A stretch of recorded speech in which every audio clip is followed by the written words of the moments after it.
সন্ধ্যাবেলার স্ন্যাক্সে যদি এইরকম দারুণ স্বাদের একটা রেসিপি হয় তাহলে তো সন্ধ্যাবেলাটা একদম জমে যাবে। Welcome back to my channel Sultana kitchen. আমি আরও একটা নতুন রেসিপি নিয়ে হাজির হয়ে গেছি তোমাদের সামনে। আশা করি তোমাদের ভালো লাগবে, পুরো ভিডিওটা দেখার অনুরোধ রইল।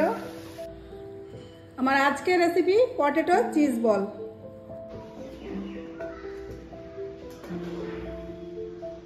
পটেটো চিজ বল বানানোর জন্য আমি এখানে দুটো আলুকে সেদ্ধ করে নিয়েছি। সেদ্ধ আলুটাকে আমি প্রথমে ছিলে নেব। ম্যাশারের সাহায্যে আমি ভালো করে আলুটাকে ম্যাশ করে নেব, তাহলে আলুর মধ্যে কোনো গাঁট থাকবে না, আলুটা খুব ভালোভাবে ম্যাশ হয়ে যাবে। তোমরা গ্রেটারের সাহায্যে গ্রেট করেও নিতে পারো। আলুটা খুব ভালোভাবে ম্যাশ করে নিয়েছি। এবার আমি কিছু মশলা দিয়ে দেবো। স্বাদ অনুযায়ী লবণ দিয়ে দেবো, গোলমরিচের গুঁড়ো দিয়ে দেবো, চিলি ফ্লেক্স দিয়ে দেবো, গরম মশলা দিয়ে দেবো, খুব সরু সরু করে কেটে নেওয়া পেঁয়াজ দিয়ে দেবো, একদম সরু সরু করে কেটে নিতে হবে। ধনে পাতা দিয়ে দেবো, কাঁচা লঙ্কা কুচি দিয়ে দেবো, 2 চামচ আমি কর্নফ্লাওয়ার দেবো। এখানে আমি ব্রেড ক্রাম্বস নিয়েছি, ব্রেড ক্রাম্বসটা দিয়ে দেবো। এবার আমি সবগুলো খুব ভালোভাবে হাতের সাহায্যে মিক্স করে নেব।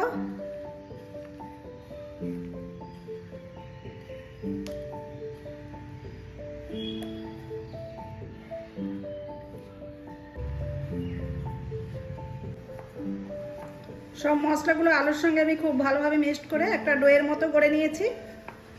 হাতের মধ্যে আমি একটু তেল বুলিয়ে নিয়েছি। এবার আলুর মিশ্রণ থেকে কিছুটা নিয়ে প্রথমে গোল করে নিতে হবে, তারপর মাঝখানটা একটু গর্ত করে বাটির মতো গড়ে নিতে হবে।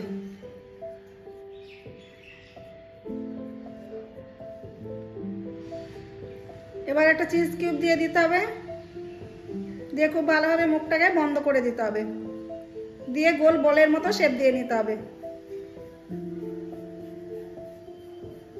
খুব সুন্দর পারফেক্ট ভাবে গোলটাকে করে নিতে হবে যেন একদম ওপরটা মসৃণ হয়। যদি ফাটা ফাটা থাকে তাহলে কিন্তু চিজটা বেরিয়ে যাওয়ার ভয় থাকবে।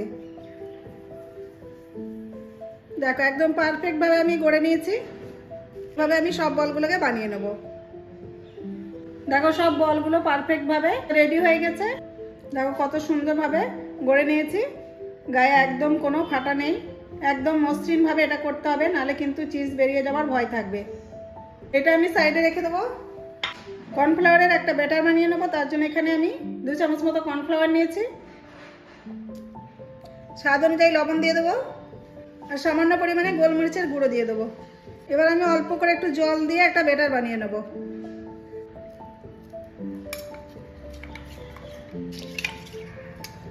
ঠিক এরকম পাতলা একটা ব্যাটার বানিয়ে নিতে হবে। এখানে আমি কিছুটা ব্রেড ক্রাম্বস নিয়ে নিয়েছি। আলুর বলগুলো প্রথমে আমি কর্নফ্লাওয়ার ঘোলের মধ্যে একটু ডুবিয়ে নেব।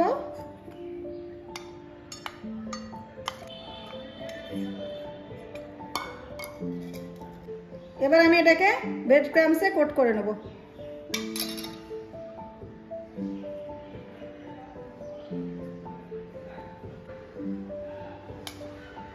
সব বলগুলোকে আমি এইভাবে রেডি করে নেব। আগে সব বলগুলো আমি ব্রেড ক্রাম্বসে কোট করে রেডি করে নিয়েছি। এবার আমি এগুলোকে ফ্রাই করে নেব। এখানে আমি তেল গরম হতে বসিয়েছি। তেলটাকে খুব ভালোভাবে গরম করে নিয়েছি। এবার আমি আলুর বলগুলো দিয়ে দেবো। এই সময় হিটটাকে কিন্তু মিডিয়ামে রাখতে হবে। আমি একে একে সব বলগুলো দিয়ে দেবো। হিটটাকে মিডিয়ামে রেখে এবার আমি গোল্ডেন ব্রাউন করে বলগুলোকে সব ফ্রাই করে নেব।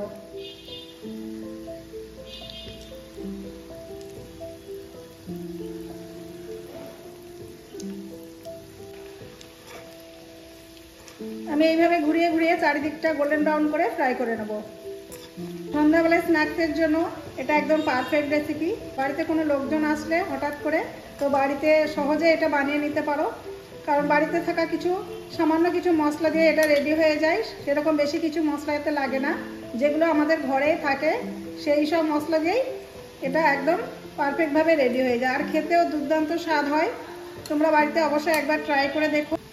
দেখো খুব সুন্দরভাবে আমি গোল্ডেন ব্রাউন করে ফ্রাই করে নিয়েছি। এবার আমি এগুলোকে তুলে রাখবো। এরকমভাবে সব বলগুলোকে আমি ফ্রাই করে নেব।